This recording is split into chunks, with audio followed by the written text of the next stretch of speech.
إن عدة الشهور عند الله 12 شهرا صدق الله تعالى وصدق رسوله الأعلى. بلا تاخیر بلا تمہید رجب المرجب شریف کا یہ مہینہ جاری و ساری ہے. سبحان اللہ. اور یہ ان مہینوں میں سے ہے کہ جن کو اللہ تعالیٰ نے خود حرمت والے مہینے قرار دیا ہے. سبحان اللہ. اسی آیت کے اگلے حصے میں پارہ نمبر 10 سورۃ توبہ آیت نمبر 36 کے آخر میں فرمایا منہا اربعۃ حرم. فرمایا کہ اللہ کے ہاں یہ 12 مہینے ہیں اور ان میں سے 4 مہینے حرمت والے ہیں. سبحان اللہ. اور 4 مہینے حرمت والے ہیں تو وہ کون کون سے ہیں؟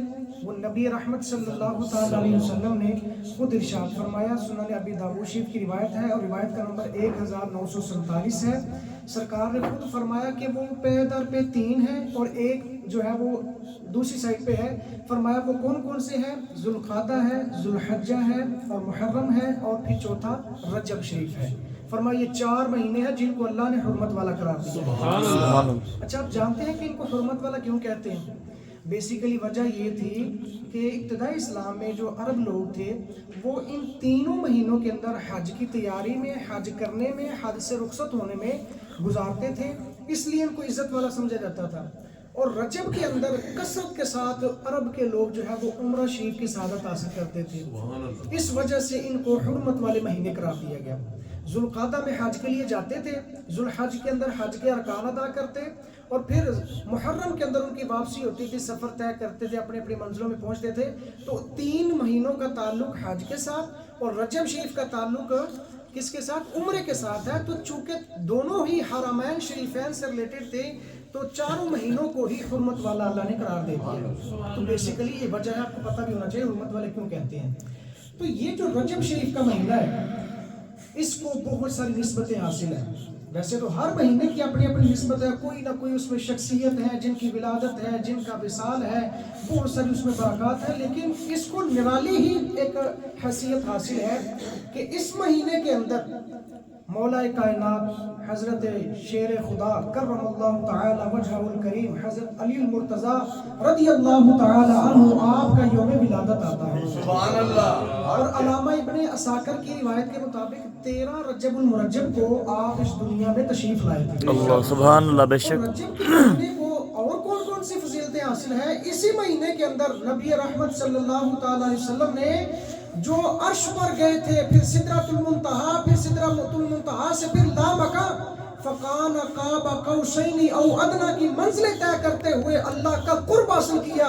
اور نبی رحمت صلی اللہ تعالی علیہ وسلم نے فرمایا میں نے رب کا دیدار کیا ہے. سبحان اللہ. اور وہ جو خوش نصیب لمحات ہیں وہ بھی اسی مہینے کے اندر ہی اللہ تعالیٰ نے. سبحان اللہ. اور یہی وہ مہینہ ہے رجب شریف کا جس کے اندر آپ اور میں روزانہ 5 مرتبہ اللہ تعالیٰ کی تکبیر بھی سنتے ہیں اور اللہ کے گھر میں جا کر کے نماز پڑھنے کی سعادت بھی حاصل کرتے ہیں. اگر ہم نہیں کرتے تو ہمیں اپنے آپ پر غور کرنا چاہیے کہ کتنا بڑا تحفہ ہے. اگر ہمیں پرائم منسٹر کی طرف سے کوئی تھوڑا سا تحفہ مل جائے نا، یا فار ایگزامپل اگر کوئی حرمین شریفین کے اندر چلے جائے، وہاں سے کوئی تحفہ مل جائے، خانہ کعبہ کا غلاف مل جائے، ہم بڑا اونچا اونچا لٹکا کے رکھتے ہیں اور ہر آنے والے مہمان کا جھلک دکھلاتے ہیں کہ دیکھو ہمیں یہ تحفہ ملا ہے. یار یہ کتنا بڑا تحفہ ہوگا جس کو اللہ تعالیٰ نے اپنے محبوب کو اپنے پاس بلا کے عطا فرمایا. سبحان اللہ. تو ہمیں اس تحفے کا پاس رکھنا چاہیے نا. یہ نماز بہت بڑا تحفہ ہے. کتنا بڑا تحفہ ہے، اس کی کتنی اہمیت ہے. حضرت سلمان فارسی رضی اللہ تعالی عنہ آپ فرماتے ہیں لجپال آقا صلی اللہ علیہ وسلم نے فرمایا ان المسلم یصلی، جب مسلمان نماز پڑھتا ہے نا تو فرمایا کہ جو اس کی خطایات ہوتی ہیں، اس کے گناہ ہوتے ہیں، فرمایا کہ وہ مرفوعۃ علی رأسہ، وہ اس کے گناہ جو ہوتے ہیں اس کے سر کے اوپر لٹک رہے ہوتے ہیں.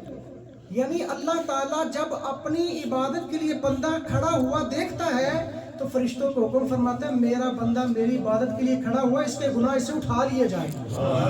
سرکار فرماتے ہیں اس کے سر پر وہ گناہ چلے جاتے ہیں. اور آخر میں فرمایا فَيَفْرُغُ مِنْ صَلَاتِهِ تَحَاطَتْ خَطَايَاهُ، فرمایا جب وہ نماز سے فارغ ہوتا ہے نا تو ایک روایت کا مفہوم ہے، فرشتے پوچھتے ہیں یا اللہ تیری عبادت اس نے کر لی ہے، اب یہ جو گناہ ہے دوبارہ اس کے کندھوں پر ڈال دیں، اس کے نامہ مال میں رکھ دیں. تو فرمایا پیارے فرشتوں دیکھا نہیں، اس نے اللہ اکبر کہا ہے، اس نے سبحان ربی العظیم کہا ہے، اس نے سبحان ربی الاعلیٰ کہا ہے، سبحان اللہ. کبریاء مانا ہے، مجھے رب کہہ رہا ہے. فرمایا میری رحمت کا تقاضا یہ ہے یہ جو گناہ اٹھے جائے میرے بندے کے سامنے. سبحان اللہ حق کیا بات نعرہ تکبیر، اللہ اکبر نعرہ رسالت، یا رسول اللہ. نعرہ رضا. دیکھیں یہ کتنا بڑا تحفہ ہے. فرمایا کہ وہ اللہ تعالیٰ فرماتا ہے کہ میرے بندے نے مجھے اللہ اکبر کہا ہے, مجھے سبحان ربی العظیم میری تسبیحات پڑھ رہا ہے, مجھے کبریا مان رہا ہے, سجدے میں جا رہا ہے. فرمایا بندے تو کسی کے آگے جھکنا پسند نہیں کرتے نا تھوڑا سا بھی. فرمایا اس نے سب کچھ میرے آگے جھکا دیا ہے, پیشانی نیچے رکھ دی ہے. یا اللہ میں یہ پڑھا ہوں, میں سب کچھ سرنڈر کر رہا ہوں. یا اللہ تیری ذات ہے اور میں ہوں, میرے گناہ تھوڑے ہیں تیری رحمت زیادہ ہے.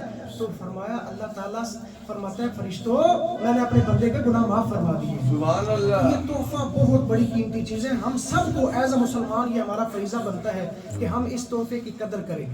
ہم اس تحفے کی قدر کریں گے تو انشاءاللہ کل قیامت کے دن بھی سرکار دو عالم صلی اللہ تعالیٰ علیہ وسلم کی نگاہ عنایت میں بھی ہم سرخرو ہوں گے. کیونکہ دیکھیں نا نماز پڑھتے ہیں تو اس سے پہلے ہمیں وضو کرنا ہوتا ہے, اور نبی رحمت صلی اللہ علیہ وسلم سے پوچھا گیا یا رسول اللہ کل قیامت کے دن تو اتنی زیادہ صفیں ہوں گی, ساری معاشر کا میدان جگہ ہوگا, سارے انبیاء کی امتیں بھی ہوں گی, ٹوٹل جتنی بھی مخلوقات ہیں ساری جمع ہوں گی. یا رسول اللہ آپ اپنی امتیوں کو کیسے پہچانیں گے؟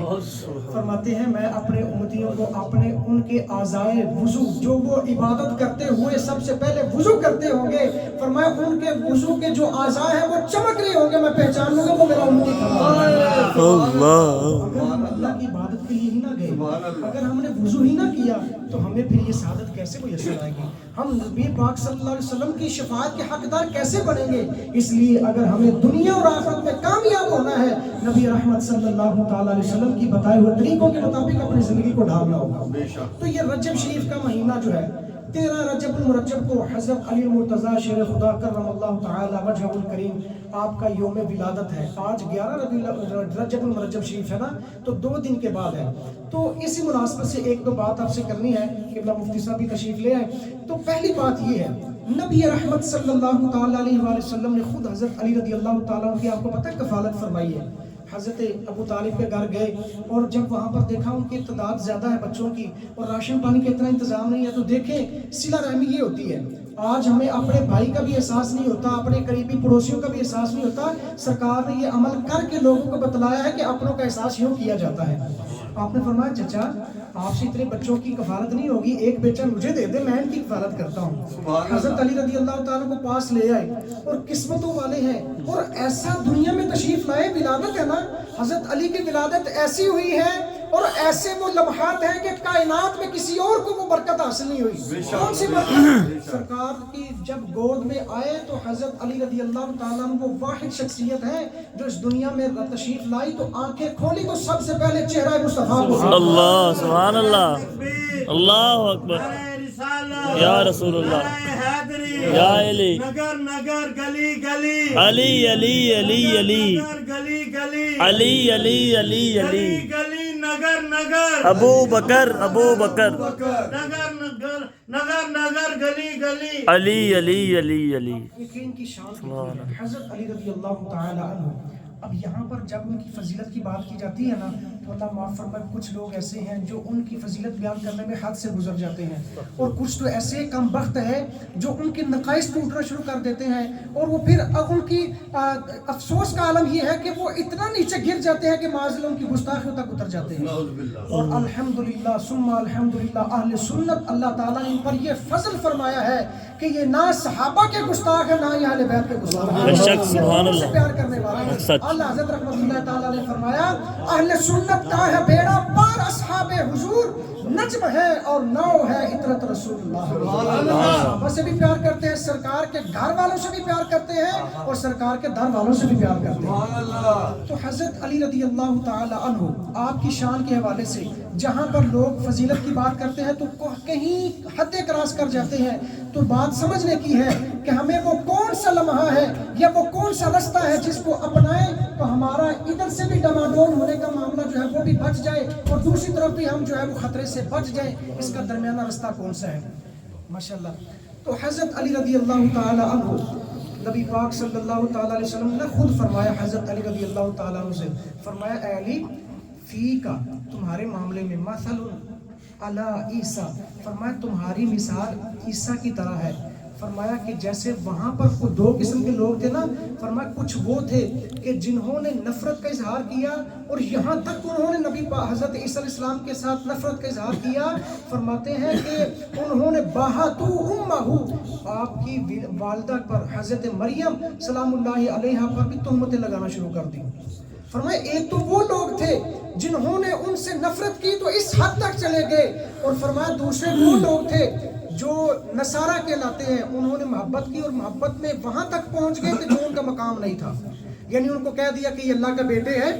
تو حضرت علی رضی اللہ تعالیٰ نے خود بیان فرمایا کہ میرے بارے میں لجپال آقا نے خود پہلے سے بتایا ہے، فرمایا کہ اے علی تمہارے بارے میں دو قسم کے لوگ ہوں گے، کچھ وہ ہوں گے جو تمہیں نفرت کی نگاہ سے دیکھیں گے، فرمایا وہ بھی ٹھیک نہیں ہے، اور کچھ وہ ہوں گے جو تم سے اتنا پیار کریں گے، اتنی تمہاری فضیلتیں بیان کریں گے، معاذ اللہ ان کو اللہ تک پہنچا دیں گے، فرمایا یہ بھی لوگ صحیح نہیں ہیں۔ اب درمیانہ رستہ کون سا ہے؟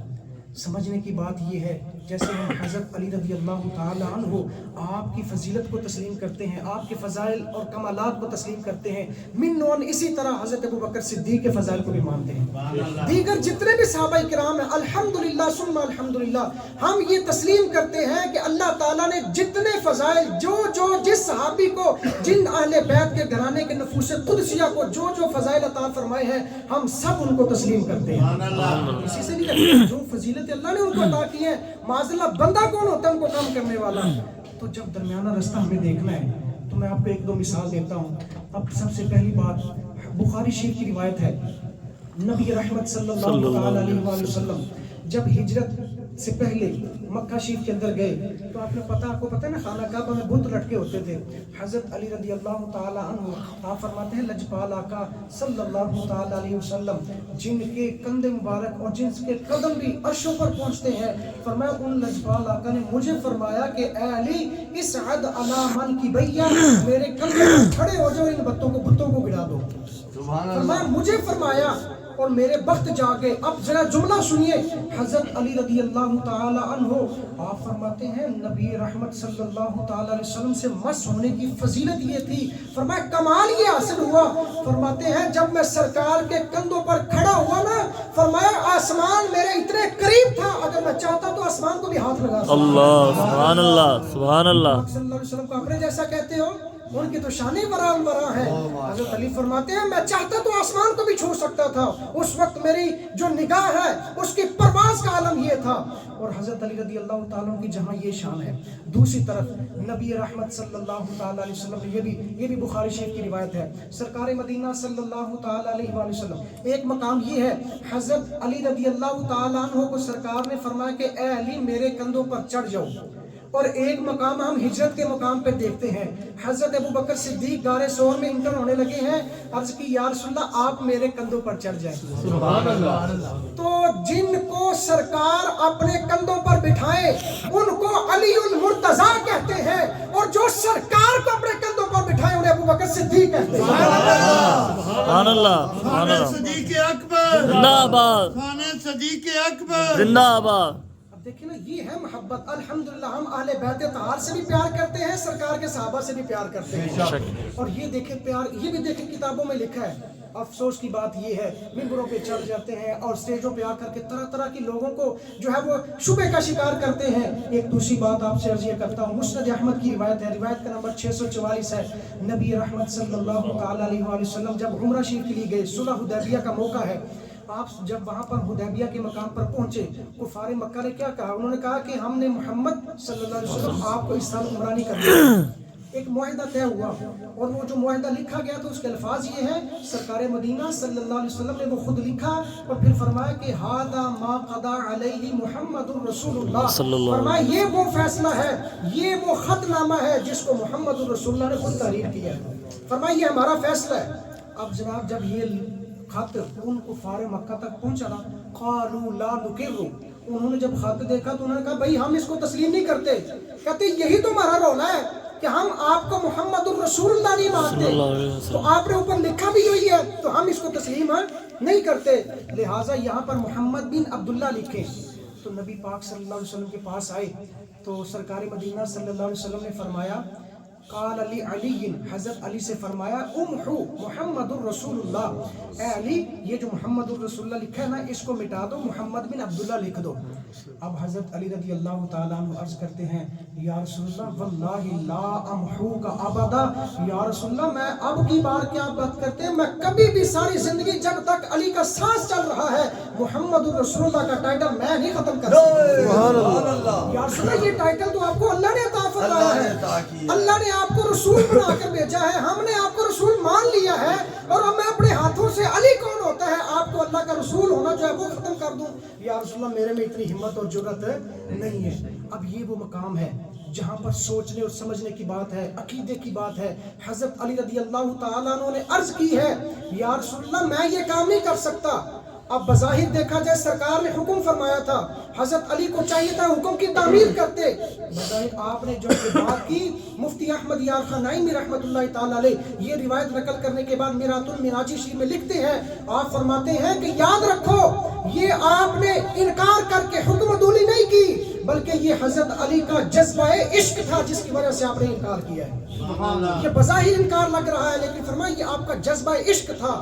جہاں پر حضرت علی رضی اللہ تعالی عنہ سرکار کے اس بات کو عرض کرے یا رسول اللہ میں یہ کام نہیں کر سکتا، میرا ایمان اور علی کی جرت یہ گوارا نہیں کر سکتی۔